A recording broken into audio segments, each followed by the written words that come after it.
खडूस आई आपण जेव्हा दाखवतो तेव्हा ते आपल्या मुलाच्या बाबतीत चांगल्याच असतात किंवा आपल्या मुलाच्या बाबतीत चांगलं म्हणून असंच त्यांना वाटत असतं. त्याच्यामुळे रोल सुद्धा हा जेव्हा मला विचारला गेला तेव्हा सुद्धा मला थोडी पहिल्यांदा भीती अशी वाटली की प्रसादच्या आईचं काम करायचं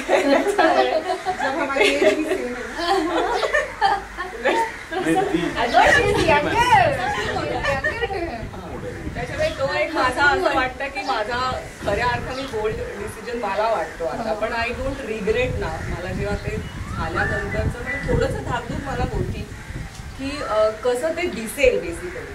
अँड सेकंडली राहीचं असं होतं की शी वॉज ॲक्च्युली रिजेक्टेड. प्रॉब्लेम असं झाला की जेव्हा आमचा लुक टेस्ट चालू होतं तेव्हा राही आधी फुल जीन्स आणि टॉपमध्ये एकदम हेप बनवून आली आणि आम्ही तिला बोलवले सासूच्या रोलला.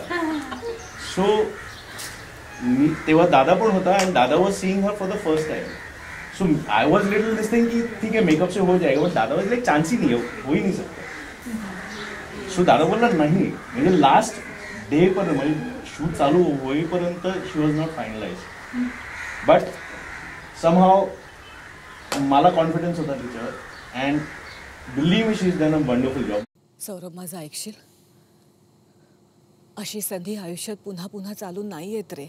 म्हणजे मला हे नंतर जेव्हा कळलं की अतुल दादा was not ready for me तेव्हा आणि नंतर he was the first person to appreciate me even. त्याच्यामुळे मला खूप आय एम रिअली ऑनर्ड की मला एवढा विश्वास ठेवला तेव्हा तुम्ही सगळ्यांनीच.